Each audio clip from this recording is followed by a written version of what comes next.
നിന്ന് എല്ലാ കളിയും കണ്ടിട്ടാണ് വന്നിരിക്കുന്നത് സിജോ അവിടെ അർജുന്റെ അടുത്തും ശരണ്യരുടെ അടുത്ത് നിന്ന് സംസാരിക്കുന്നുണ്ട്.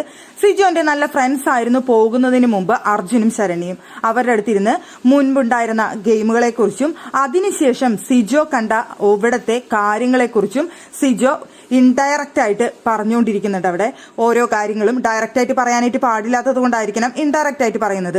പക്ഷേ ഇവിടെ കഴിഞ്ഞ ദിവസങ്ങളിൽ നടന്ന ഗെയിമുകളെ കുറിച്ചൊക്കെ പറയുന്നുണ്ട്.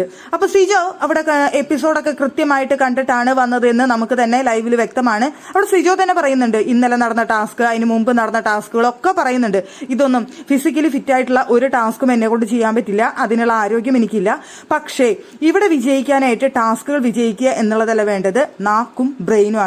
അത് രണ്ടും എനിക്കുണ്ട്, അത് വെച്ചുകൊണ്ട് ഞാനിവിടെ വിൻ ചെയ്തിരിക്കും. പക്ഷേ ടാസ്കുകളിൽ ബലം പ്രയോഗിച്ചുള്ള ടാസ്കുകളിലൊന്നും ജയിക്കാനായിട്ട് എനിക്ക് പറ്റില്ല എന്നാണ് സിജോ പറയുന്നത്. എന്തായാലും സിജോ വന്നിട്ടുള്ളത് ഇവിടുത്തെ ഗെയിം മൊത്തം കണ്ടിട്ടാണ്. 16 ദിവസം ഇവിടെ നിന്ന് മത്സരിച്ചു എന്ന് മാത്രമല്ല, അതിനുശേഷമുള്ള മൊത്തം ഗെയിമും കണ്ട് എല്ലാ മത്സരാർത്ഥികളെ കുറിച്ചും കൃത്യമായി പഠിച്ച് അരച്ച് കലക്കി കുടിച്ചിട്ടാണ് സിജോ എത്തിയിട്ടുള്ളത്. സിജോന്റെ പ്ലാൻ എന്താണെന്ന് നമുക്കറിയില്ല. ഇതുവരെ വന്ന് ഗെയിം കാര്യമായി സ്റ്റാർട്ട് ചെയ്യുന്നത് നമ്മൾ കണ്ടിട്ടില്ല. എന്തായാലും സിജോ വിൻ ചെയ്തിട്ടേ പോകൂ എന്ന് പറയുന്നു. ഇതുവരെയുള്ള ഗെയിം മുഴുവൻ കണ്ടു പഠിച്ചിട്ടാണ് വന്നിട്ടുള്ളത് എന്ന് നമുക്ക് ലൈവ് കാണുന്ന സമയത്ത് മനസ്സിലാവുന്നുണ്ട്. അർജുന്റെ അടുത്തും ശരണ്യരുടെ അടുത്തും ഇരുന്ന് പറയുന്നുണ്ട്. എന്തായാലും സിജോയ്ക്ക് സ്വന്തമായ ഒരിടം കണ്ടെത്താൻ കഴിയുമോ എന്ന് കണ്ടറിയാം.